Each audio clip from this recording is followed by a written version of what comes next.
Recently AI action summit లో మోడీ గారు ఈ మాటలను వినే ఉంటారు. ఏఐ చాలా పనులు ఈజీగా చేస్తుంది, బట్ ఒక చిన్న టెస్ట్, ఒక పర్సన్ తన ఎడమ చేత్తో రాస్తున్నాడు అని చెప్పి ఒక ప్రాంప్ట్ ఇస్తే అది కరెక్ట్ రిజల్ట్ ఇవ్వలేదు. ఇలా ఎందుకైందంటే ఏఐ ట్రైనింగ్ అనేది రైట్ హ్యాండ్ ఇమేజెస్ తో ఇవ్వబడింది. దీన్ని తప్పుగాని ప్రూవ్ చేయడానికి చాలా మంది లెఫ్ట్ హ్యాండ్ పిక్చర్స్ ని ప్రింట్ చేశారు with that prompt. Okay, but Modi sir is correct. ఎందుకంటే ఏఐ అనేది ఇలానే పనిచేస్తుంది. ఇక్కడ ఏఐకి మనుషులకు సంబంధించినటువంటి 3D వరల్డ్ అనేది అర్థం కాదు, అది 2D ఇమేజెస్ తో ట్రైన్ అవుతుంది. బికాస్ 90% పీపుల్ ఎవరైతే ఉన్నారో వాళ్ళు రైట్ హ్యాండెడే కాబట్టి.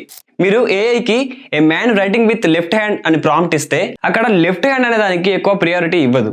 సో ఇలా అర్థం చేసుకుంటుంది ఏఐ. ఎప్పుడైతే ఏఐ ఏ మ్యాన్ రైటింగ్ అనేది చూసి ప్రియారిటీ ఇచ్చేసిందో by default 90% right handed people based trained కాబట్టి రైట్ హ్యాండెడ్ పిక్చర్సే ప్రొవైడ్ చేస్తుంది. ఒకవేళ మీరు ఎక్కువ సార్లు ట్రై చేస్తున్నట్లయితే most of the cases pencil ని తప్పుగా జనరేట్ చేయొచ్చు, లేదా పేపర్ ఆర్ బుక్ ని తప్పుగా జనరేట్ చేయొచ్చు. సో ఏఐ అనేది మిర్రరింగ్ లో కూడా అంత యాక్యురేట్ రిజల్ట్ ఇవ్వదు. ఇన్ షార్ట్ క్లియర్ గా చెప్పాలంటే 90% రైట్ హ్యాండెడ్ పీపుల్. ఏఐ మీరు ఇచ్చే సెంటెన్స్ లోని విషయాల్ని ప్రియారిటైజ్ చేస్తుంది. మీరు ఫోర్స్ఫుల్లీ ఎప్పటి వరకు అయితే లెఫ్ట్ హ్యాండ్ తోనే చెయ్యాలి అని చెప్పారో అప్పటి వరకు అది చేయదు. ఇన్ని విషయాలు తక్కువగా ఉన్న ఏఐలో అందరూ అంటారు మీ జాబులు అవుతాయి ఏఐ వల్ల.